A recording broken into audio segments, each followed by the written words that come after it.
Assalamualaikum warahmatullahi wabarakatuh. Syukur Alhamdulillah kita dapat berjumpa lagi di kajian Gus Baha, kajian Kiai Haji Ahmad Bahauddin Nur Salim. Semoga apa yang disampaikan oleh beliau dapat bermanfaat dan barokah untuk kita semua.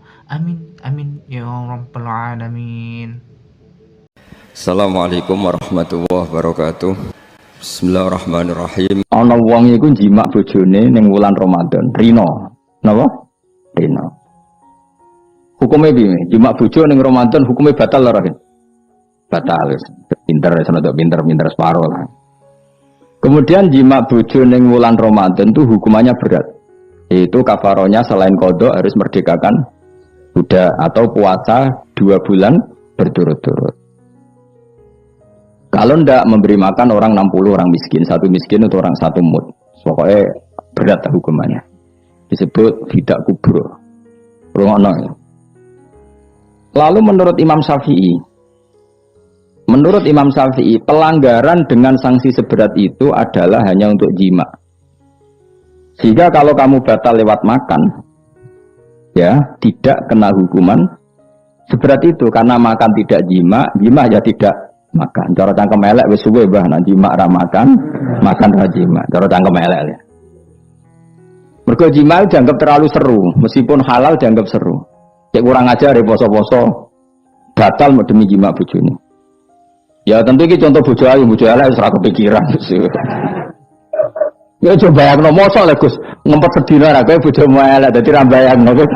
Kowe kok coba bayangno ambek awakmu to. Iki bayangno iku wong Arab mangane daging, ke mangane mendoan. Mendoan tempe apa meneh? Apa sing tahu apa bacem yo? Tahu susur terus apa? Dadah terong yo mesti ana ora iso dikiasno. Wis mangane mendoan bojone elek ora ngarah kecelakaan ngono. Iku bayangno wong Arab mangane daging bojone. Ayo. Wes gak Mustafa khusulah cara wong Arab sing wayu bangir. Wes ora iso ngempet tak jamin. Posisi gelem halal. Jadi kok coba yang awakmu dhewe sing mangane napa? Mendoan tahu susur kan. Jadah. Iku ora sereten nek sampe. Kula pertama mangan jadah iku kaget. Kula niku kan rada kiai lho. Rada kiai iku nak mangan niku golek sing gampang. Bar jadah tak pangan kelet kabeh bingung. Sesuai ning Jogja kulino, kenapa dhisik ora kulino mangan yang seperti itu. Sesuai saiki kulino. Alhamdulillah ora tau keleleden. Pertama keleleden. Aneh cara daerah kula kan apa? Aneh. Pomene jenenge jadah kok elek. Kira apa maknane jadah? Jenenge tok sing elek, rasane enak. Maksudnya jadah ketan sing enak ora mbok terusno. Urus musuh zaman hoax ini bahaya nek gak diterangno detail. Rumah nontonan kita tak latih alim ya, mergo ilmu barokah.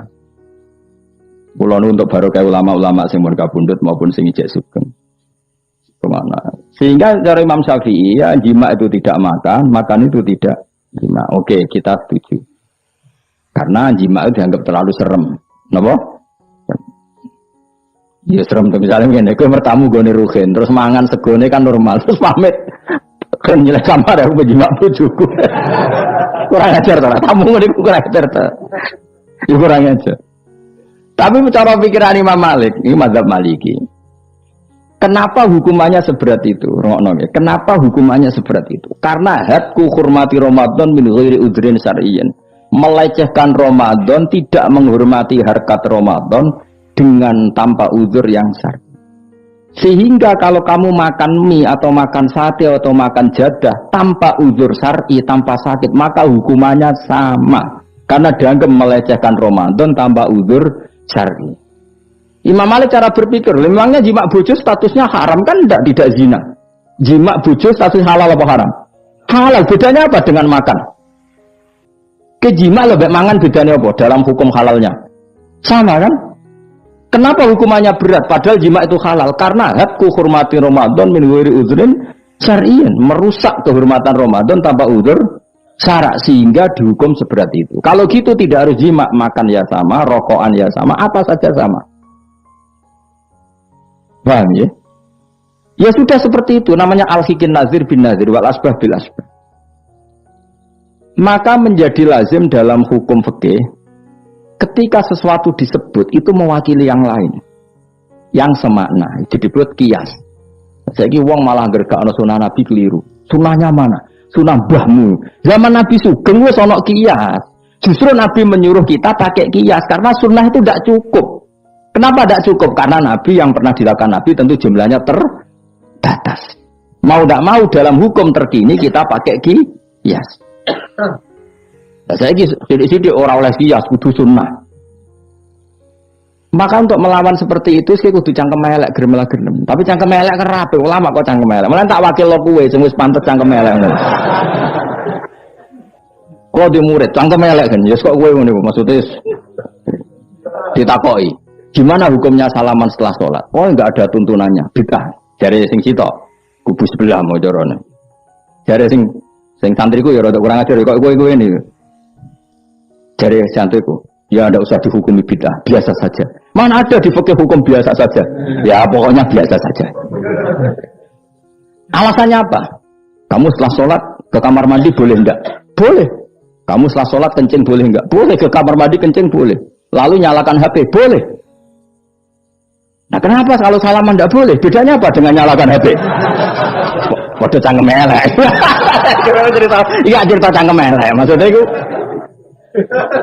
akhirnya satu-satu yo satu-satu. Lah kula sebagai dikecelok wong alim do takok aku, dua-duanya takok. Cara jenengan sepundi? Padha nganggure ya meneh. Lah kok saged Gus? Ning dinggon argumentasi hukum kok ketemu pangeran debat, ben pangeran sing mutusno. Karena ini ku sepodo lucune. Podo lucune lho wong padha nganggure debat ngono lah opo. Nek kowe wong parek pangeran, bar salat ben nguyu ya nguyu, timbang nguyu ning masjid. Sing kepengen salaman nggih monggo salaman. Ora mbek wong ayu, mbek Rugen Mustofa ndak. Habis sahabat nang padha. Ya monggo. Sapi jagungan nggih monggo, biasa wae. Sementing nak bersolat bersalam wis aja salat meneh, engko salat bak dia. Jadi dulu Nabi malah nak bersolat mesti omong-omongan. Mergo kesunatane memisah salat fardu dan salat sunat. Maka lakukan sesuatu, di antaranya merubah tempat duduk atau ngendikan. Jadi dulu itu enggak terikat. Ayo, ngono iku jenenge kias. Kalau kamu bersolat, boleh enggak kamu setelah sholat nyalakan HP? Ya boleh. Boleh enggak setelah sholat nge-SMS orang? Ya boleh. Kok enggak dihukumi bid'ah? Kenapa salaman tok yang tersangka? Nah itu kias. Tapi kalau terus mendingin berhubung sama-sama enggak ada dalilnya, milih yang enggak salaman. Tepaan pinggirnya kira cocok. Ya, tapi ada ngono jujur. Yang ini enak cocok salaman, ora cocok ora usah. Malah angel meneh kan hukum ngono kan. Tapi susahnya apa sih kita tidak ngomong seperti itu? Sing salaman ya keben, wong ini alam demokrasi. Saya salaman yo keben ya biasa wae. Wong bar salat itu perintah pangeran eling pangeran. Ya sudah. Ana sing eling pangeran lewat salaman, ketemu wong mukmin. Ana sing carane eling pangeran nduwi lu terus ngaca tasbih. Ana sing nganggo tasbih bid'ah, nganggo drijine. Ya monggo sementing aja misoi wong. Susah ya apa sih? Waras sithik maksudnya ilmiah sithik. Nah sekarang saya tak bedheki, saiki mazhab Maliki apa Hambali, apa Syafi'i. Mau bedekan mau. Maka terus diputuskan kalau enggak ada sunnah Rasul maka al-hikin nazir bin nazir, hukum sing mirip-mirip. Sekarang begini misalnya contohnya. Saya berkali-kali cerita, ini anekdot tapi nyata. Ada seorang alumni penggaweane nabok ibu Juni. Nabok itu kan dengan tangan. Nabok dalam bahasa Jawa dengan tangan kan.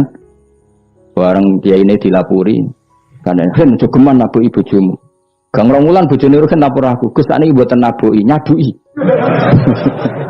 Bareng Rugen tak coba. Hen kok sik nyaduki piye? Jare sing haram naboki Gus. Sakniki tak leh nyaduki. Terus aku mending ngene, yo aja nyaduki. Gang rong wulan bojone lapor. Sakniki ngidoni. Hanya karena terjebak tekstual, apa? Tekstual. Berhubung naboi tidak nyadui, kalau naboi haram nyadui mesti haram, itu terjebak apa? Tekstual.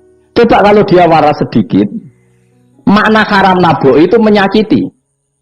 Saya ulang lagi, makna haram naboi itu maka nyadui juga sama, ngidoni juga sama, ngember nganti utang-utang tonggo yo sama, karena itu sakit loh perempuan utang-utang. Pemilih di cerdas ngono. Terus kita koi, sunnah rasulnya mana? bar saya. Ya malah nak pangeran ngendikan ning wong tua mau fala taqul lahuma uffin. Jangan katakan hus terus dia mending jancuk bapak. Loh, kok muni jancuk? Kan tidak uffin. Waras ora wong sing muni ngono. Kuwi sing muni ora lho. Maka sebetulnya zaman Nabi itu sudah ngendikan al-hikin nazir bin nazir. Sehingga kalau orang tua haram dikatakan hus, maknanya haram bisa gitu. Yang maknanya sejenis maka sah. Nah. Jadi mulai dulu kias itu ada. Meskipun ya tentu jangan kebablasan. Meskipun yang tanpa ilmu itu kias yang kebablasan. Maka ini penting sekali ngaji. Nah, para delegasinya Rasulullah dulu dibekali gitu. Sayyidina Ali ditanya. Terus kaidahnya yasiru walatu asiru basiru walatu nafiru. Bikin mudah, bikin ceria, jangan bikin susah. Bikin gembira, jangan bikin susah. Mulane kalau ngaji seneng guyon. Perkara ini kowe wis sumpek ning omah. Rai-raimu wis rai sumpek. Lah wis sumpek ning nggon ngaji. Disumpekno pisan. Kan sumpek double. Stres malah ngel-ngel wong. Jadi tidak guyon nae ben rileks, lali utang sejenak, no? Mereka nak dawe Nabi jelas basiru beri berita gembira. Ya, soalnya toko ngaji ra paham lah swarga, wis pokoke kayak berita gembira. Mbok tenan mbok ora sok mben kok. Cocokane sok mben. Ya agak-agak tenan, aku ikhlas ya tenan. Mulane cara kiai-kiai kuno nak ngakali. Yo kowe ngaji be aku mesti swarga, asal ikhlas. Ana tambahane ana asal ikhlas wae. Jadi saya ulang lagi ya, kias itu nggak bisa dihindari karena yang dialami Nabi itu hanya jumlahnya terbatas. Lalu sahabat tahu ini hukum ini ikut partai ini partai ini. Tahu karena al-hikin nazir bin nazir wa al-bah bil asbah. Lalu Imam Suyuti ngarang kitab al-asbah wan nazair. Jadi cari mirip-miripnya. Misalnya gini, tak beri contoh. Aku sholat gini ya, Allahu Akbar. Kemudian ada setengah upo. Bukan sampai satu, setitik, tilik terus kelek. Itu kecelok makan apa kecelok keuntal? Yo, cilik kelek. Kecelok makan apa kecelok keuntal? Keuntal. Maka potensi tidak batal itu tinggi. Tapi nak upo sitok ning tangan mbok jupo. Wis sholat maksudnya. Terus mbok lebokno, iku keuntal apa mangan? Mangan. Jadi akhirnya kita bedakan mana yang amdan, mana yang sahwan. Sehingga yang amdan meskipun kecil, hukumnya makan. Kalau makan berarti membatalkan sholat. Tapi ning bab tamu, sholat itu batal dengan makan. Tapi ning bab tamu, dong tamune kayak nomangan, tamune kasih makan. Terus bukai uposito. Ini di bab sholat sudah makan namanya.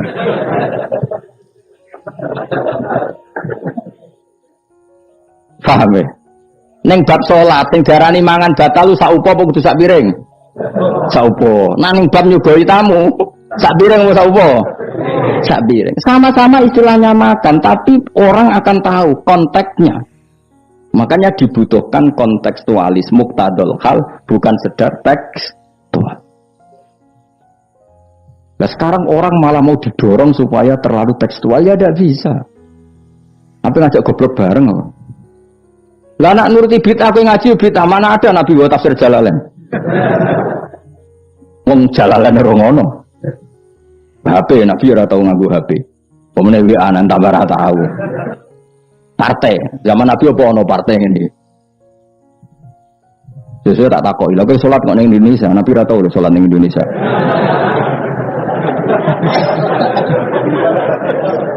Malah panjang kan kalau diterus-teruskan. Maka kita hanya ngambil Nabi ku sholat itu sujud ning Allah Subhanahu. Maka yang penting itu sujud. Nabi ketika sujud itu baduke sak ngisore aliyah, sak ngisore bokong. Maka syarat saya sujud itu dari ulama-ulama bokonge kudu sak ndhuure bathuk. Oke.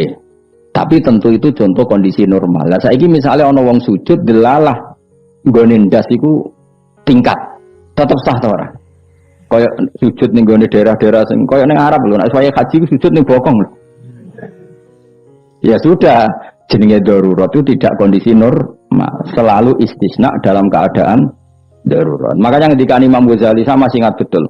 Umumatus syar'i makhsusatun bima naqalahu ulama uddin. Wa palo. Nak ben darani wong alim, utawa ya alim tenan, utawa ibu-ibu pokoke penting ngapal lho. Ya umumatus syar'i maksusatun bimana qalahu ulama uddin atau bimana qalaha ulama uddin samiin. Sesuatu yang umum dalam redaksi syariat pasti ada istisna. Yang ulama itu tahu, istisna itu pengecualian. Misalnya begini, saya ngomong gini, nyekel bojone wong haram ta ora? Jawab ya. Jawab kan, nyekel bojone wong haram ta ora? Haram mutlak apa ana pengecualian? Haram mutlak. Pemenang ayo kan tambah haram. Elek haram. Tapi tetap meskipun itu tidak diungkapkan ulama, semua ulama ngendikan nyekel bojone wong haram, haram besar. Ya selain haram rawan dibaca nek bojone Madura. Ya haram plus rawan dibaca. Tapi misalnya terus berdasar pegangan itu, sono bocah ayu kelintir ning selokan. Terus mbok baro. Kok mbok baro kan haram Gus. Ya mati lah dul. Meskipun tanpa istisna orang tahu dalam konteks seperti itu pasti istisna. Paham ya? Ad-darurat tubihul, maka harus kamu selamatkan. Lah anak wis selamat kok ijek mbok cekel iki. Iku ngeluai batas itu. Meskipun takbirnya tadi haram memegang perempuan, haram melihat perempuan. Ada aturannya. Maka ulama kemudian membuat beberapa pengecualian. Haram melihat perempuan kecuali untuk kesaksian, untuk mulang, untuk mergawe. Untuk mergawe kalau wong soleh lah nak apik haji, gelem ra gelem ndelok pramugari. Kan kau pramugari kok Mustafa jenggoten-jenggoten. Kepengen wong Melayu tapi. Gelem ra gelem kan ke delok pramugari, tapi ya sekadar muamalat. Nah, saya gitu orang cah nom-nom nakal. Gus kula ndelok cah wedok, tapi muamalah ngopi. Waduh iku perkara. Sing muamalah ngopi ngene lho, ana kiai saleh lunga maro Jakarta, kepengin ngopi terus mandek, kebetulan bakule ayu. Lha iku halal. Mergo niate ngopi kebetulan bakule ayu. Nak kowe kan mbok bidhe, mana bakul sing ayu? Terus mbok parani. Lha iku beda. Yo, dadi beda wae. Nak kepengin halal yo. Kowe iku maro Jakarta yo. Kapilih-pilih kan terus ngantuk ngopi, kebetulan bakule ayu. Terus ngopi sak kadar, umumnya ngopi 10 menit ya tetap 10. Nah, itu insyaallah halal. Tapi nak aku bidik sekian titik, terus kamu menentukan arah ngopi di mana. Itu masih muamalah ya tetap. Ya terus ngopi. Jelas itu beda. Karena tadi umumatus syar'i itu maksusatun bimana qalahu ulama uddin. Jadi meskipun takbir itu umum, misalnya gini. Misalnya ini contoh gampang. Siapa saja yang membunuh orang mukmin maka dia masuk neraka selama-lama. Bunuh orang mukmin. Redaksinya wa may yaqtul mu'mina muta'ammidan fajazaa'u jahannamu khalidan fiha. Lalu ada eksekutor kisos. Saya ulang lagi, eksekutor kisos. Misalnya Ruhin bunuh Mustafa yang amdan. Kan kena hukum kisos. Kemudian eksekutor ini bunuh Ruhin. Ini masuk ayat itu enggak? Enggak kan karena dia bunuhnya karena tugas. Padahal ayatnya tadi siapa aja yang membunuh orang mukmin, padahal eksekutor juga bunuh orang. Tapi kan nggak bisa masuk itu, paham ya? Terus ada lagi contohnya, kita alat fikih, ben pinter, ya ben pinter, atau ibu pinter, gak apa-apa mantas sababi komen bahwa minggu, ibu pinter, insya Allah ditulis pangeran, ibu pinter, ngomong pangeran itu gampangan, pangeran itu partai politik, husnudonan gampang pangeran. Jadi orang wong ibu soleh ditulis. Bukan karena Allah nggak tahu, piro-piro sing diibu-ibu wong soleh. Nah si ibu katokan cekak nih rong barat malah repot nih, paham ya? Misalnya ono wong ralim kok serbanan kayak protes, apa-apa. Nah ibu wong barat katokan tok malah repot. Terus ngono ae makome cek ngono mau. Contohnya nih, jutuk barangnya wong tanpa pamit haram tau ora? Haram. Wes yakin? Saya ini ono buajar gede, terus tinggi iso nyelametno iku debok pohon pisang tanggamu. Terus kowe haram nak gak pamit. Mbok golek wonge ora ono banjir-banjir. Ki sedeng mati. Iku wajib ngetok tanpa pamit. Sing duwe wajib ngekeki izin suatu saat konangan iku. Nah nek nuruti fikih ya kudu izin. Nah, tapi hukum ini iki maksusah ditertentukan dalam kondisi normal. Nak kondisi ra normal langsung kowe ngetok. Wet mau terus mbok go ngelangi. Iku halal tanpa izin. Nah kecuali ngene butuh sitok mumpung untuk izin ngetok 5. Sing 5 ben sing duwe kuwapok. Ya kurang ajar lah dul izin. Maka kemudian ulama menyusulkan kaidah ad-darurat tubihul mahdzur. Dalam keadaan tertentu ini boleh. Nah artinya gini, nggak bisa. Sidik-sidik sunnah Rasul nggak bisa karena yang pernah dilakukan Nabi jumlahnya terbatas. Maka al-hikin nazir bin nazir. Yang mirip-mirip ini disamakan mirip-mirip ini. Yang mirip-mirip ini disamakan mirip. Makanya, nah kemudian ada hal-hal yang kita tidak pernah tahu persisnya. Kayak kasus tadi, orang jima istrinya di Ramadan. Cara pikiran Imam Malik, illatul hukmi adalah hadku hurmati Ramadan biwiri uzrin syar'iyyin. Maka makan sama minum. Cara pikiran Syafi'i ya ndak, kalau jima ya jima saja, jangan yang lain. Kesetuju ndi? No, pikiran rodok beling, pikirannya wong Hanafi. Khilah itu rodok beling. Rodok beling ini, misalnya ke poso-poso kok luwes banget. Moka wedi kena hukuman niku. Tapi kowe Hanafi ta Syafi'i ya ngaco. Apa ya rasa Syafi'i ra Hanafi, padha ora paham ya kok. Hanafi apa Syafi'i? Syafi'i apa Hanafi? Kan biasanya anak cilik milih sing guri. Ayo Syafi'i ta Hanafi? Hanafi ta Syafi'i? Bulan-bulan ini cek Syafi'i ya luar biasa. Nah cara orang Hanafi ngene, kowe nek Allah wesu banget kan. Kowe mokak langsung wedi apa? Kena sanksi berat. Cara Imam Hanafi, khilai ke lunga. Jadi lo wesu tak iki awas kena beling. Langsung dia paham berarti beling kabeh sing ajar. Allah wesu, seling wah tuan Gus Bahan. Kan aduh. Nak delok penyanyi dangdut kan gak untuk rukhsah. Karena rukhsahnya syarak hanya untuk taat. Jadi nak niatem delok dangdutan kan gak untuk rukhsah. Wah, Allah wesu banget. Cara ngene kan, wah tuan Gus Bahan. Karena tuan kiai kan ibadah. Nah, ketika kowe niat sowan iku wis musafir. Musafir wis ning giwangan ngopi. Ya wis. Iku khilayo. Tapi kok ya pengiran tetep perso.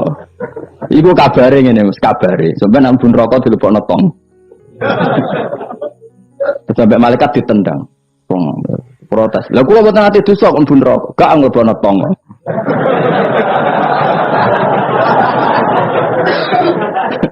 Jadi kok adu khilah-khilan mbek malaikat. Jadi nak sing ra khilah ya tapi ya masuk akal dari Abu Hanifah wis ngene ae nak kepeksane kepeksa ke lesu. Kan sebetulnya syariat itu gampang, nak lesu banget sampai membahayakan fisik. Gak perlu ngolah kan kamu statusnya famangkana minkum maridon awala safar dengan vonis medis bahwa kalau kamu tidak makan pingsan misalnya cukup sudah boleh buka. Paham ya? Syariat itu luas. Makanya saya ulang-ulang lagi, umumatus syar'i maksusotun bimana qolahu ulama uddin. Meskipun nas itu umum, ulama tahu catatan-catatannya, aturan. Jelas ya? Jadi saya mohon sekali, makanya anak kitab namanya Al-Asbah wan Nadzair. Jadi misalnya Nabi melakukan sesuatu, kita cari mirip-miripnya. Jadi misalnya Nabi kirim utusan ke Yaman, berarti Nabi di sentral dakwah, kemudian kirim delegasi ke kampung-kampung tertinggal. Nah kamu jangan harus Yaman. Misalnya di sini bisa Sragen, Boyolali, Jogja, Rembang, apa saja. Tidak harus Yaman. Jadi ngambil sunnahnya bukan Yaman. Aku saiki kok misalnya orang Indonesia kirim utusan yang Yaman, yo kalah alim le dul. Ning kono Sayyid Umar Hafid ono alim-alim tapi mbok kirimi utusan. Jare niru Nabi dulu ya dakwahe kirim utusan ning Yaman. Mbahmu ngono ngarwan Yaman saiki malah gudange ulama. Sayyid Abdul Haddad wong Yaman, Sayyid Umar Hafid wong apa mbok dakwahi kiai pesolatan. Apa mbok ulang primbon. Lah nek nuruti sunah Rasul zaman iku tugasnya ning ndi? Sembrono. Mesti Yaman zaman iku maknane nyuwun sewu daerah tertinggal zaman Nabi. Lah saiki wis dari pusat Islam. Jadi saiki Yamane digenti koyok moro dakwah ning daerah tertinggal. Ora kok Yaman sing saiki. Lha iku jenenge Al-Hikin Nazir bin Nazir. Kaji Nabi dikandani pangeran, ngene lho mat kena dadi nabi, kowe ning Mekah atau ning Madinah, tapi ada delegasi di beberapa daerah niru peristiwa Nabi Isa. Iku jenenge wadrib lahum matalan ashabal qaryah. Paham ya? Paham wis wae yasinan mbek paham. Seneng aku di murid pinter-pinter seneng. Kaya muni paham. Nyenengno guru iku ibadah. Tapi nak kira paham muni paham bodoni iku dosa. Jadi ganjarane sitok nyenengno guru, dosane sitok bodoni. Tapi tetap berarti ke ganjaran itu ditulis 10. Elek ditulis sitok, berarti bati songo. Ya kan al hasanatu bi asri amsalihha, berarti piro? 10. Bodoni ditulis sitok, berarti cek piro? Songo, cek bati lah, cek bati. Niku hadis lho kang kira oleh bantah. Ya, pokoknya agar manja bil hasanati falahu asyru amsalihha wa manja bi sayyiati fala yujza illa misal. Iku Qur'ane ngoten, hadisnya jelas. Nah, apik ditulis pinten? 10. Iku wae 10 minimal, Kang. Nak tepaan malam apik banget ila sapimi atidifin ila atafin kasira dilipatkan 700 sampai ila atafin apa? Kasira. Mun kula terusno. A'at takhidu ana ta ngalap sapa ingsun. Bil hamzataini tetep gam loro min huma taqaddam. Maksudnya iso tasil iso tahqiq. Fi angdartahum bahwa te atas istifham bi makna nafi kan maknane nafi. Min dunihi saking liyane Allah. Ghairihi tegese liyane Allah. Aku ngalap alihatan. Mosok aku iku mbok kongkon ngangkat alihatan ing pangeran. Asnaman tegese pira-pira pangeran. Sing iyurit nilamun ngersakno ning ingsun sapa Ar-Rahmanu Allah sing Rahman bidurin kelawan bahaya la tuhni mongko ora nyemugeno aning sang ingsun apa syafaatum syafaate asnaf. Masa saya disuruh menyembah berhala yang kalau Allah murka sama saya berhala itu tidak bisa berbuat apa-apa karena memang tidak bisa apa-apa. Podo-podo nyembah ya zat yang bisa melakukan apa saja yaitu namung Allah Subhanahu wa taala. Allati kan za'amtumuha kang nyangka sira kabeh ing aliyah mbok sangka sian ing manfaat. Padahal gak ada manfaatnya sama sekali berhala-berhala iku wala yung gizun lan ora iso nyelametno sapa para berhala ning ingsun. Uti wala yung gizun sifatu alihah disifati lafat alihah. Ini saat temen ingsun idzan nalikane nyembah berhala. In abadtu tegese lamun nyembah ingsun kira wa ing liyane Allah. Iku lafi dolalin iku ing dalam kesesatan mubinin kang jelas bayinin jelas. Kalau saya menyembah selain Allah pasti sesat. Sarwan nyembah liyane Allah mesti sesat. Ini saat temen ingsun iki dawuh Habib An-Najjar. Ini saat temen ingsun amantu iman sapa ingsun birobikum lan pangeran sira kabeh. Fasma'u mongko ngrungokno sira kabeh ning ingsun. Ini bukti ya bahwa kebenaran harus dimaklumatkan ya. Jadi kebenaran harus apa dimaklumatkan karena ketika Habib An-Najjar sudah benar, saya iman kepada Allah. Allah adalah yang Tuhan hakiki. Fasma'un dengarkan ini. Karena semua kebenaran harus disampaikan. Jadi enggak boleh kebenaran dirasakan diri sendiri. Ya, makanya kalau iso maca Jalalain ya tak sampaikan lewat ngaji seperti ini karena menyimpan ilmu itu dosa. Sampean tinggal menerima gak paham buang kune barang ngrungokno ora paham. Paham ya? Alhamdulillah. Mengko kula tak matur pangeran Gusti pun do paham alhamdulillah. Ini satu meneh sun aman tu iman ingsun pira bikum lan pangeran sira kabeh fasma'u mongko ngrungokno sira kabeh ingsun. Ya seperti ini. Ayat ini kan tentang orang Antokia, tapi kita bisa meniru bahwa kebenaran harus disampaikan meskipun di depan orang yang kadang belum menerima. Nah, ini kaum ini kan belum menerima, iya betul. Toh tetap disampaikan. Oh kalau gitu kebenaran harus disampaikan meskipun pada kelompok yang kadang tidak menerima, enggak apa-apa. Keputusan apapun pasti ada kelompok yang tidak menerima. Itu sekunane ku, mulane biasa wae, ora usah serius untuknya. Jadi ada yang menerima, ada yang tidak. Biasa wae. Ana sing darani kowe bodoh, sing darani pinter, sing anggap pinter anggap ae bener, sing darani bodoh kok. Ngono gampang kan. Utawa kowe nak tawaduk sing darani goblok iku bener, sing darani kok pinter.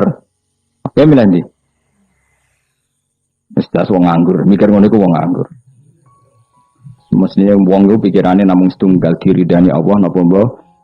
Mulane latar, urip nang donya mung sitok, kang golek ridane Allah sepurane iku wae sing mbok pikir. Lah opo kowe mikir liya-liyane? Ruwet. Pikir niku mawon. Misale kula ngaji tak pikir entuk ridane Allah Ta'ala, ora usah mikir santri rohae guru. Itu rohae cok ora entuk ridane Allah selesai, napa? Kok repot ning dunya, repot. Sing di dunya pangeran kok mikir ridane manusa, pusing. Mikir ridane napa? Pangeran warido kamatlubi napa? Warido ka matlubi. Soale mulane dongane ulama-ulama dhisik lakal hamdu idza radita walakal hamdu ba'dar ridha walakal hamdu hatta tardo. Ini diwolak-walik ki sami mawon manane ya Allah. Kula suwun jenengan ridho teng kula. Segala puji bagi Engkau hatta tardo sampai jenengan ridho teng kula. Walakal hamdu ba'dar ridho. Walakal hamdu hatta tardo. Semoga iki ngoten orientasi ulama riyen. Makanya dawuh Sayyidina Umar, dawuh ulama-ulama, wong sing kepengin ora mati sul khotimah kon maca napa tiap pagi napa raditu billahi rabba wa bil islami dina wa bi Muhammadin nabiyyu wa rasulah. Jadi setiap hari kita memperbarui perjanjian, ya Allah saya sudah puas Engkau sebagai Tuhan. Saya puas sepuas-puasnya bahwa Engkau yang sebagai Tuhan. Kalau yang jadi Tuhan tidak selain kau, wah kacau dunia. Sehingga orang itu terbiasa ridho be Allah. Untuk rezeki ini ya senang, ditakdir sujud ya senang. Sehingga kita ketika sujud itu luar biasa. Karena itu kenangan terbaik kita di akhirat. Rumang samu kenangan terbaik di akhirat kau jadi pengamat. Sebenarnya di syuting yang akhirat kau omong terus. Kau takut pangeran. Kenapa kan dunia omong terus? Padahal dunia sing ngatur aku. Gak bisa jawab. Ya. Saya nak kau di syuting pangeran zaman yang dunia sujud. Wah keren, wah keren. Kenapa kau sujud? Terang arah pangeran takut ngono. Mereka seadune menuso ini apa? Sujud. Maka kenangan terbaik kita di dunia adalah apa? Sujud. Makanya Rasulullah kalau muji sujud sampai ngendikan hatta takuna sajdatu khairan minad dunya wa ma fiha. Pada akhirnya nanti kamu mengakui bahwa satu sujud lebih baik ketimbang dunia dan karena itu identitas kita, status kita. Sujud adalah identitas kita, status kita. Makanya kenangan terbaik kita di dunia adalah pernah apa? Sujud. Ya sudah itu saja. Yang lain-lain itu variasi. Bahkan kita cari makan supaya kuat sujud. Boleh konco ngaji semakin yang sujud sama Allah banyak. Mulane apa sujud ma'as sajidin. Kita cari komunitas yang sama-sama sujud. Ya Rasulullah ahlaktu. Saya ini orang yang rusak. Wa ma ahlakaka. Lalu yang bikin rusak kamu apa? Qol waqatu imro'ati fi nahari Ramadan. Saya menjima istri saya ketika masih siang. Fi nahari Ramadan, siang Ramadan. Walhasil Nabi tidak menyuruh hanya kodok, tapi menyuruh kafaroh. Kafarohnya itu merdekakan budak atau memberi makan 60 orang miskin atau puasa berapa? Puasa 60 hari. Atau urut merdekakan budak atau puasa 60 hari atau memberi makan sitina miskin. Oke, kita sepakat. Sepakat ya, hadis itu sahih dan diulang-ulang oleh Ashabus Sunan. Oke, riwayatnya enggak masalah. Sekarang kita analisis maknanya. Sekarang sampean saya tanya.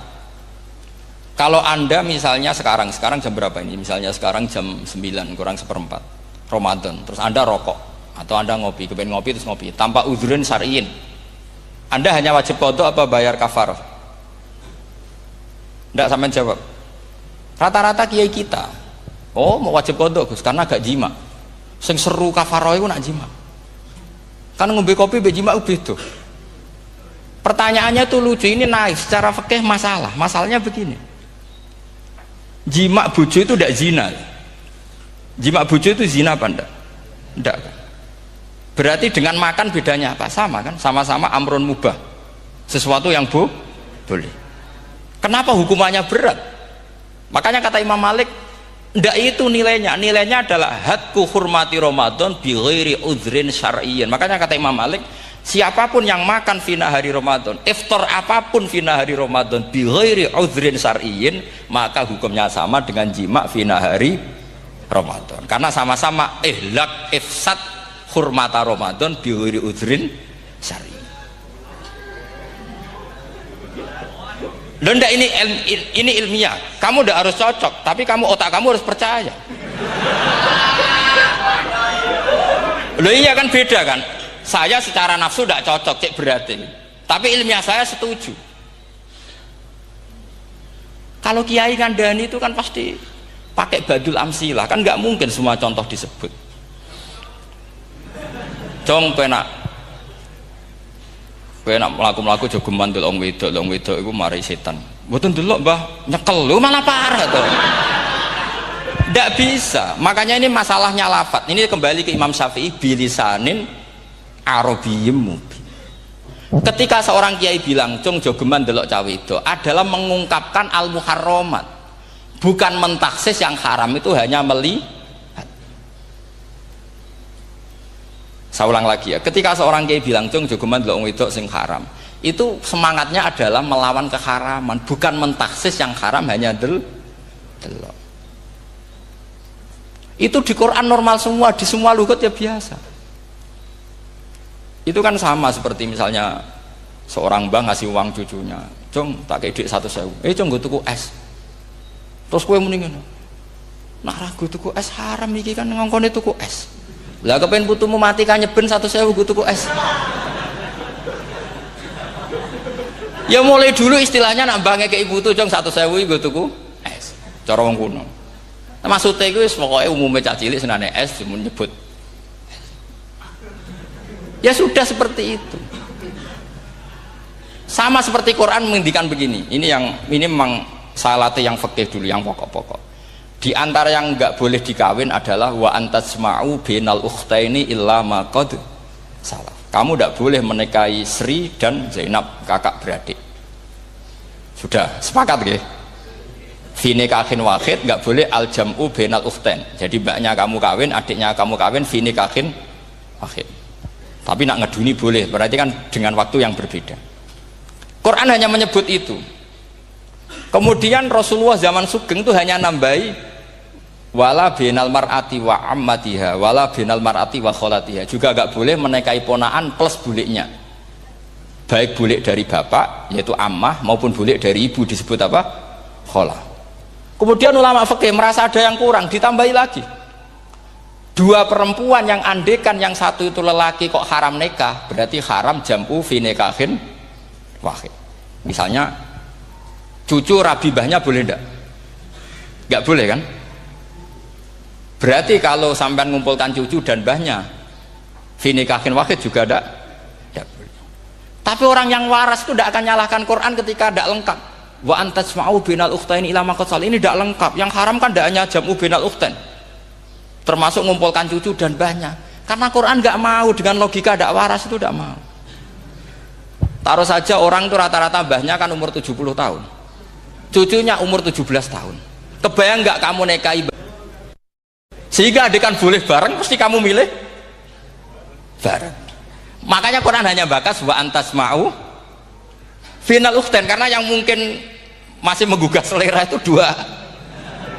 Tapi kalau cucu sama mbahnya itu, kalau ada yang masih selera kan ya sarap tuh. Tapi fikih sebagai kaidah tetap menerangkan termasuk yang haram jam'u adalah bainal mar'ati wajad datiha. Paham juga maksudnya? Artinya ketika menyebut itu tidak jaminan merangkum semua hukum, tapi ba'dul amsilah. Fa'innal akila yaktafiya bi isyaratil ba'di. Karena orang kalau punya akal diisyaroi sebagian sudah paham. Ini penting kalau aturakan. Jadi ini penting. Nah bayangkan sekarang banyak gerakan-gerakan ahli Quran katanya, tapi nggak memahami ilmu usul fikih. Quran ra ono ya wis. Nang Quran ra ono cerita harame asu, nak ngono asu ya halal. Ora ono Qurane. Sing ra ono iku tekem ora Qurane, kok aneh-aneh kowe.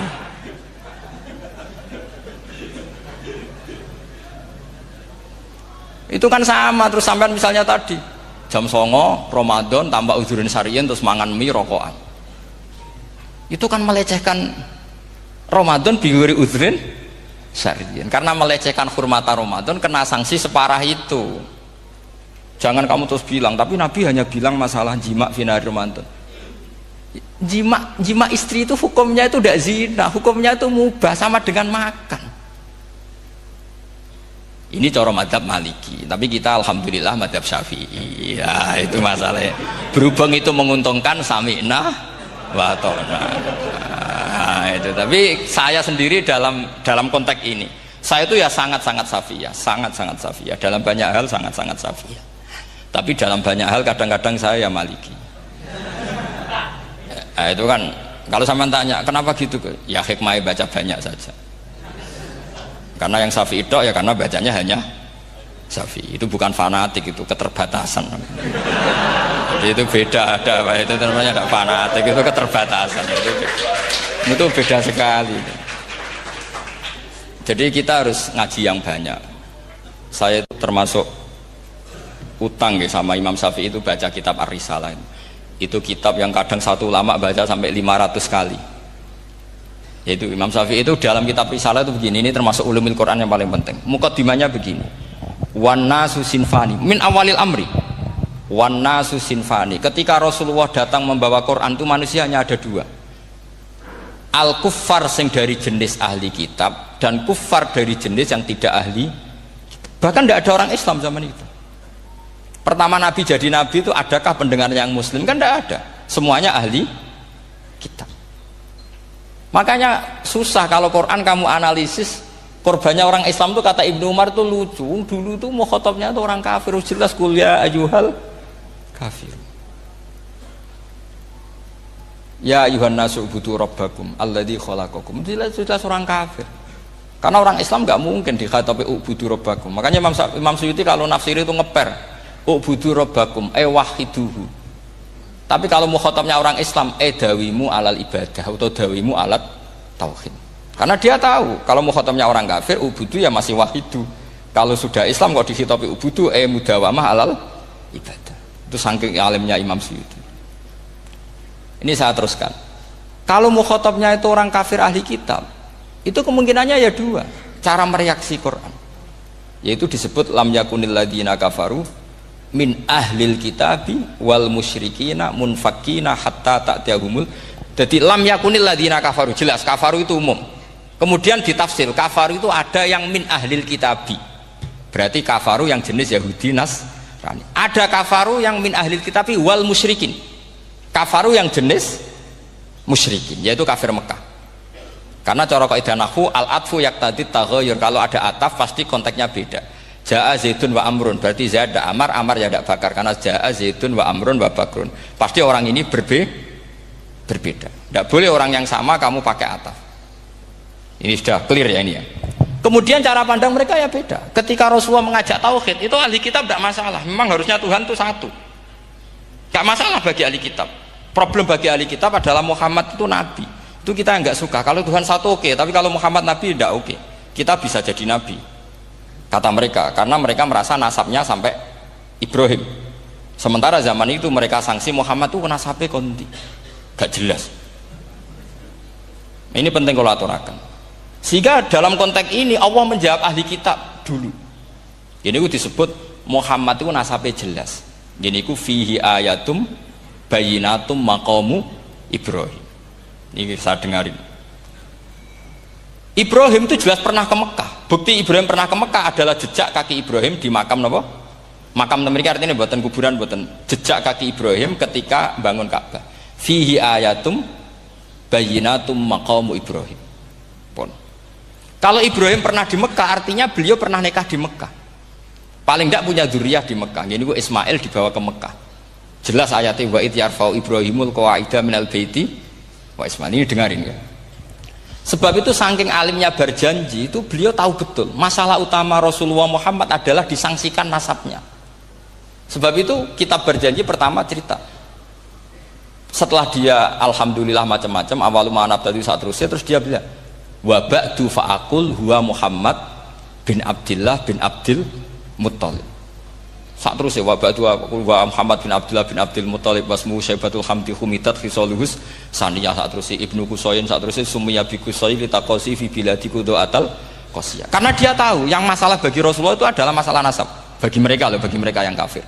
Terus beliau ngendikan ditutup wa adnanu bila raibin indadawil ulumin nasabiyah ila dhabihi Ismail nisbatuhu wa mun. Jelas saya Adnan itu pasti puter cucu-cucunya Nabi Ismail. Karena orang Yahudi yang disoal Muhammad itu, kamu itu siapa? Kok tahu-tahu Nabi? Kamu orang Arab. Orang Arab itu tidak pernah ada Nabi.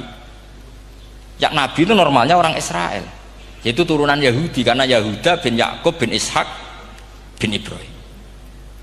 Akhirnya Allah membuktikan fihi ayatum bayinatum maqami. Bukti kalau Ibrahim pernah di Mekah adalah jejak kakinya di Mekah, itu dekat Ka'bah.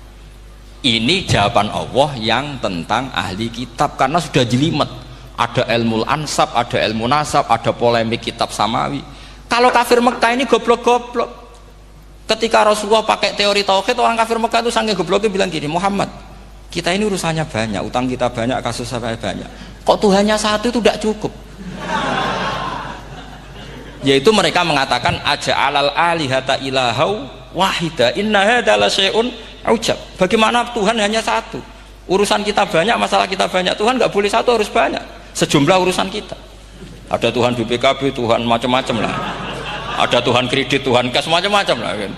Sesuai sebanyak urusan kita. Mereka tanya, aja alal alihata ilahau wahida. Masa Tuhan satu? Inna hadza la syai'un ujab. Ini aneh. Tapi Rasulullah dengan sabarnya.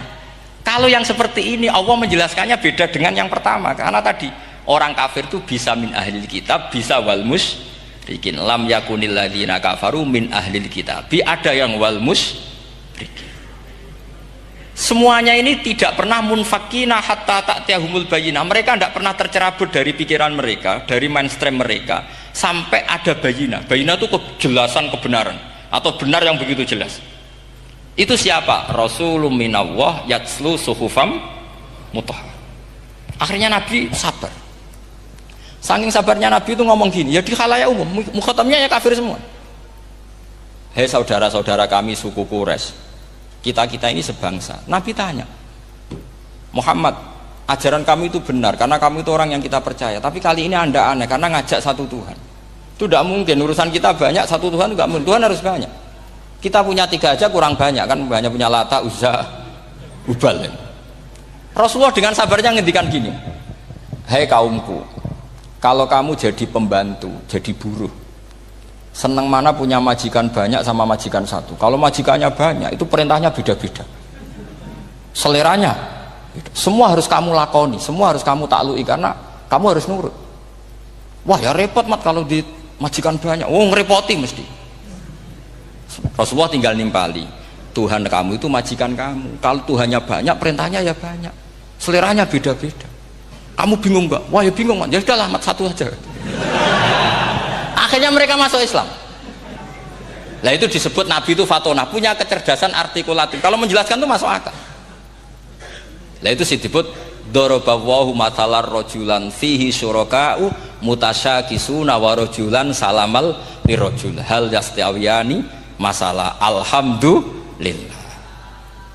Nah ini penting. Allah membuat satu perumpamaan bagaimana ada satu pembantu yang punya majikan banyak, yang berbeda-beda seleranya, berbeda-beda perintahnya, dengan kalau hanya satu majikan. Apakah sama? Mereka jawab tidak sama, enak punya satu majikan. Begitulah Tuhan kamu, harusnya satu. Jadi artinya gini, kalau kamu ngaji ulumul Quran, kamu harus tahu ini khitab ke kafir. Kafir yang mana? Ahli kitab atau kafir yang musyrik? Nah sekarang tidak tahu lagi, pokoknya kafir. Makanya kalau orang berdebat mereka itu tidak goblok meneh. Waduh. Makanya sama tidak usah ketularan goblok sing pun sing wis goblok ora usah ditambahi mun kathah dan ini pun niku. Ya karena kita ngaji jelas Qur'annya kan lam yakunil ladzina kafaru itu masih ada min lil bayaniyah atau min li bayanil jinsi. Kafaru itu sapa? Siji min ahlil kitab, 2 kafaru sing wal musyrikin. Dua-duanya tidak pernah munfakina hatta ta'tiyahumul bayinah. Mereka tidak akan tercerabut dari pikirannya sehingga ada bayinah. Bayinah itu siapa? Rasulun minallah yatslu sufam. Nah, ketika Nabi menjelaskan asal usul nasabnya bahwa Sayyid Adnan itu ila Ismail, Ismail jelas putra Nabi Ibrahim, mereka terus baru iman karena ada fihi ayatum bayinatum maqamun apa Ibrahim. Ya jadi saya kira demikian. Nanti kan akhirnya jam pinten teman.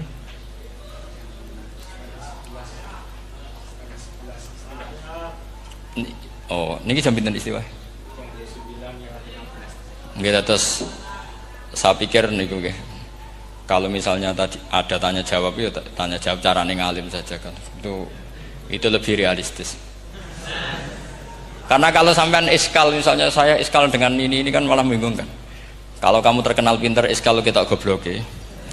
Nah wis pinter kok iskal gitu. Jadi saya niru ilmunya Abu Nawas. Abu Nawas tidak bisa pidato.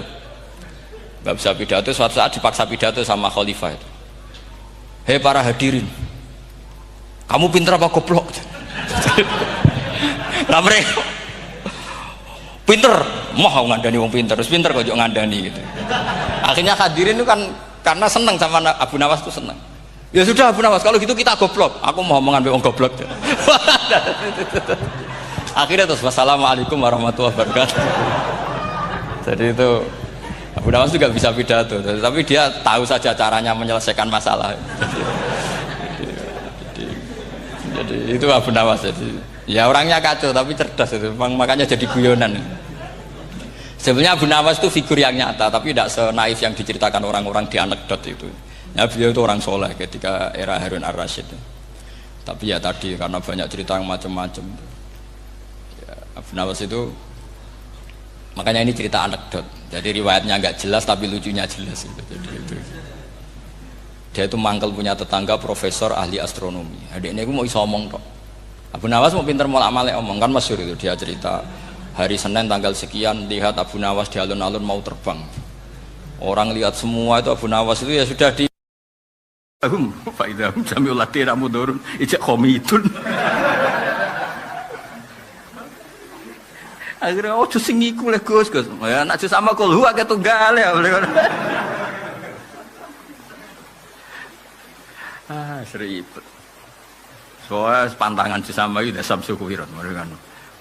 Mana wong salat iki kisah nyata, ana imam engkek, ya engkek iku ya engkek. Sing makmume loro iku hafid Kang Ali. Iki kisah nyata.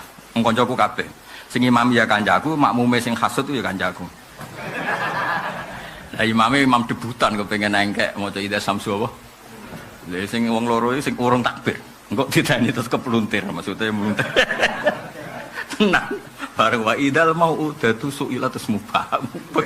Lah saiki wis maca Fatihah wis bar takbir lho tenang.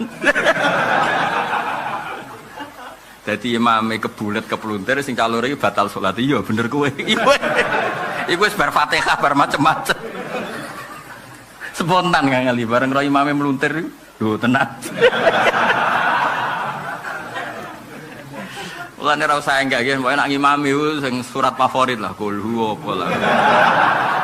Timbang engkek terus apa? Iya bulet to Gus. Nak maca lon-lon rawan lali. Nak cepet sakjane nak wong hafid kan seneng cepet ya, mergo lisan wis manggon ya. Tapi kan isen Jumatan cepet. Sakjane supaya ora lali kan cepet. Dasam suku ira to nuju mung kataro dadi balu sira itu isaru itu dal khusu sira itu haru sira itu nufus kan eling nak lonton kan mamang dasam suku ira dan nuju suwale wis eling dirungokno wong akeh opo ruwet ya dadi takarrur nuzul ngoten kula balen malih ayat roh juga sama kejadiannya ketika Nabi di Mekah ya dikonfirmasi roh ketika di Madinah dikonfirmasi roh. Nah, itu karena yang tanya itu berkali-kali dari kelompok yang berbeda-beda. Makanya rujuk wa yas'alunaka biasanya ulama darani kufaru Mekah, kadang disulis Yahud. Rujuke yas'aluna iku sapa? Wong akeh iku sapa? Karena takarrur soal akhirnya nglahirno takarrurun nuzul karena pertanyaannya berkali-kali, jawabannya berkali-kali. Paham nggih? Nabi ora iso model koyo kowe terus kan kemarin sudah tidak bisa, Nabi itu ummi. Ummi itu lugu, memang bagus begitu. Jibril turun lagi, nerangkan lagi. Paham gitu? Terus niki apa? An-namidhalika ayat wal Fatihah wa suratal Ikhlas. Karena sama, di Mekah itu Nabi juga punya pertanyaan. Ya kurang ajar, wong kafir jangan kurang ajar tenan. Tapi mbok mangkel iku ya ora kena, pas iku njen ra roh tenan. Jadi Kanjeng Nabi kan kritik, pangeran kok watu, rupane hubal lata, ana sing kok perak, ana sing kok emas. Oke, ada pertanyaan yang yo pangeran yo ora kok emas, ora kok watu, ora kok kayu, ora kok daging manusa. Malah jape wong kafir jape yo kurang ajar tapi masuk akal. Siflana rabbak, amin dzabin am fiddatin am nukhasin. Nah ngono terangno lek mat aja muni ora emas, ora perak, terus jenis pangeranmu materine apa? Iki tenan iku ngaji tenan nih. Akhirnya turun kul wawahu ahad. Wae jape walam yakul lahu kufuwan. Oh pangeran kurang niku kabeh. Lah ternyata mungkin apa menah zaman iki gak ono mesos sudah. Jawaban iku sing paham kan ya yang tanya itu. Misalnya wong 10 ya orang 10 itu yang terkonfirmasi jawaban, paham ya? Nanti ketemu orang yang berbeda lagi tanya lagi, akhirnya kan ya kira-kira ngono dong ya. Nak kowe kan gak nganggur share.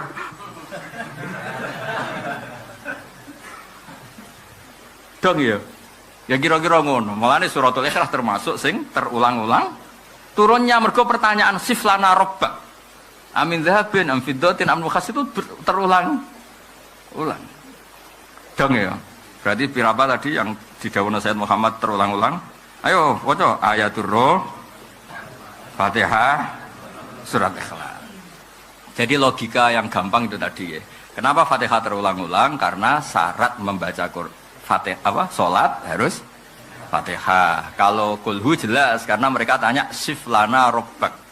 Muhammad jika Tuhanmu tidak min dahabin, tidak min fiddatin, tidak min nukhasin, tidak min khosabin, tidak emas, tidak perak, tidak apa-apa, lalu jenisnya dari apa? Terus dijawab intinya walam yakul lahu bahwa Tuhanku tidak sama itu semua. Lah iso bayangno zaman dhisik gak ono medsos, gak ono apa disatukan oleh kan ono sing takok meneh kok ketemu. Mau sing jawab wong Kudus. Baru jawab Kudus ketemu Jepara. Baru ketemu nang Maroke ngene kan ora paham takone kene. Ruwet kan? Utawa ketemu Hamdani bar takok wingi sesuke lali nerangno nek. Pokoke walhasil takarrurun nuzul mergo wujudil muqtadi. Lha iku sing disebut wa minha wujudul muqtadi. Ngene muqtadi ku wujudus soal, ada yang menjadikan seperti itu, ada kondisi yang menyebabkan itu. Paham ya? Berarti itu termasuk apa? Wujudul muqtadi. Kulo nate banyak ngaji tenggene kitab-kitab karangan Imam Razi. Imam Razi itu ulama tafsir besar ingkang menjelaskan posisi Quran sebagai wahyu yang berkarakter bahasa. Jadi Quran ini wahyu, dia mesti bener. Tapi piye wae Quran itu bahasa. Niki rungaken ya. Jadi Quran piye wae napa? Bahasa. Jadi mungkin sampean ben gak kaget. Mungkin sampean gak kaget wong imane sampean ipan mokong, ora wati paham lah iman apa? Mokong. Tapi kok anak putune sampean kok iso janggal mbek Quran. Nak generasine kula jenengan ra iso jawab, ku anak putune jenengan wis ra iman mbek Quran. Iman raturan, jadi gak diilmiah. Contohnya ngeten ya. Ketika banyak ilmuwan itu bisa dari orang Islam piyambak, dari orang Barat, baik itu sekuler, orientalis, Kristen, Katolik, macam-macam. Ketika banyak ilmuwan itu penemuannya lebih diakui secara ilmiah ketimbang tulisan-tulisan agama, itu kan menimbulkan keguncangan. Ndadekno iman iku oleh. Misalnya ngeten sing terkenal. Mungkin jenengan sering pireng. Nabi nate dawuh bulan itu ning langit ketiga. Nah, srengenge ning langit keberapa? Engko terus terakhir langit terakhir itu sing dinggoni Jibril. Nggih. Terus ketika wonten berita bahwa para NASA Amerika itu bisa naik bulan. Rata-rata kiai desa dulu gak percaya. Nabi Muhammad sing nabi nak munggah ning gone bulan tak pamit mbek Jibril ngono ae. Ora mesti dibukakno. Dibukakno ngenteni diintegrasi. Saiki sapa Muhammad? Muhammad wis sapa Jibril dibukakno. Itu satu contoh. Kula dek dalu ngaji kalian santri-santri. Kula terangaken. Jadi masalah utama umat Islam itu antara lafadz ngene iku lugat. Iku terus diimani nganggo karpe dhewe. Lha iku sing dadi masalah utama. Lugat nggih bahasa iku diimani menurut karpe dhewe, ora menurut karpe ilmiah. Contohnya gampang kan. Sampean bayangno langit itu apa? Langit itu satu wilayah, satu area sing digoni malaikat, satu area yang tidak tersentuh. Kamane bayangno langit itu satu area yang tidak tersentuh. Sehingga ana kabar nak bulan ning langit ketiga kok trimo menungso tok bulan terus sampean ora percaya. Ku dianggap masuk wilayah sing wis wilayah Jibril. Padahal tidak begitu. Masalah istilah sama itu istilah lughat. Terus Imam Razi menjawab sama itu istilah lughat. Jadi sesuatu yang tidak bumi ini itu namanya sama. Sesuatu yang tidak bumi ini namanya sama. Sampeyan sing nate kaji sing numpak pesawat. Kalau nggak nanti numpak pesawat sing jarak-jarak jauh, sampai ndelok dhuwur ke langit, ngisor ke apa? Langit sampai nak buka tong pesawat, keng jendela, delok ngisor ngeten ke langit, delok dhuwur ke apa? Langit. Sebab itu istilah langit itu hanya untuk menunjuk, istilah sama itu hanya menunjuk sesuatu yang tidak bumi. Terus Imam Razi mencontohkan Allah dawuh, alam taro kaifa daraballahu masalan kalimatan kasajaratin apa? Thayyibatin asluha sabitun fil ardi wa far'uha napa fis sama nggih asluha sabitun napa fil ardi wa far'uha napa fis sama. Kalimat thayyibah kaya wit sing thayyibah niku wit kurma asluha sabitun fil ardi akare wit kurma menghunjam ning bumi wa far'uha fis sama cabang-cabange utawa dahane fis sama. Ya, artinya kan sederhana loh ya. Wit kurma itu dahane fis sama. Sama artinya mosok koyok bayangane sampean sesuatu yang bener-bener gak tersentuh. Wong dahane wit kurma fis sama. Jadi kasajarotin apa? Thayyibatin asluha sabitun fil ardi wa far'uha apa? fis sama. Sama itu mriku mosok artine langit sing enggak terjangkau. Wong artine kaya wit kurma sing akare menghujam ning bumi, wa faruha napa? Fis sama. Dahan-dahane utawa cabange fis sama. Sebab itu istilah sama tenggene Quran itu menunjuk satu arti yang tidak bumi. Nah, sampean delok teng munjid teng kamus-kamus mutlakul uluwi, sesuatu yang atas itu sama. Paham nggih? Sahabat terima dan dirahmati Allah Subhanahu wa taala. Kiai Haji Ahmad Bahauddin Nur Salim atau lebih dikenal sebagai Gus Bah, lahir 29 September 1970, merupakan penceramah yang berasal dari Rembang, Jawa Tengah. Beliau dikenal sebagai salah satu ulama ahli tafsir Al-Quran dan merupakan murid dari Kiai Haji Maimun Zubair. Gus Bah merupakan putra dari seorang ulama pakar Al-Quran dan juga pengasuh pondok pesantren Tahfidzul Quran, yaitu Kiai Haji Nur Salim Al-Hafidz dari Narukan, Teragan, Rembang. Kiai Nur Salim merupakan murid dari Kiai Arwani Kudus dan Kiai Abdullah Salam, Kajen Mergoyoso Pati. Nasabnya bersambung kepada para ulama besar. Bersama Kiai Haji Hamim Zazuli, Gusmi, Gus Bah mulai gerakan Cantiko, jamaah anti koler yang menyelenggarakan kajian Al-Quran secara keliling. Cantiko kemudian berganti nama Manta, Majelis Nawaitu Topo Broto, lalu berubah menjadi Zikrul Ghafilin. Kadang ketiganya disebut bersamaan, Cantiko, Manta, dan Zikrul Ghafilin. Dari silsilah keluarga ayah, Gus Bah merupakan generasi keempat ulama-ulama ahli Al-Quran. Sedangkan dari silsilah keluarga ibu, Gus Bah menjadi bagian dari keluarga besar ulama Lasem. Dari Bani Mbah Abdul Rahman, Bai Syaiban, atau lebih dikenal dengan Mbah Sambu. Alhamdulillahirrabbilalamin. Telah kita simak bersama kajian Gus Bah, Kiai Haji Ahmad Bahauddin Nur Salim. Semoga dapat bermanfaat dan berkah di dunia sampai akhirat. Demikian yang dapat kami sampaikan. Wassalamualaikum warahmatullahi wabarakatuh.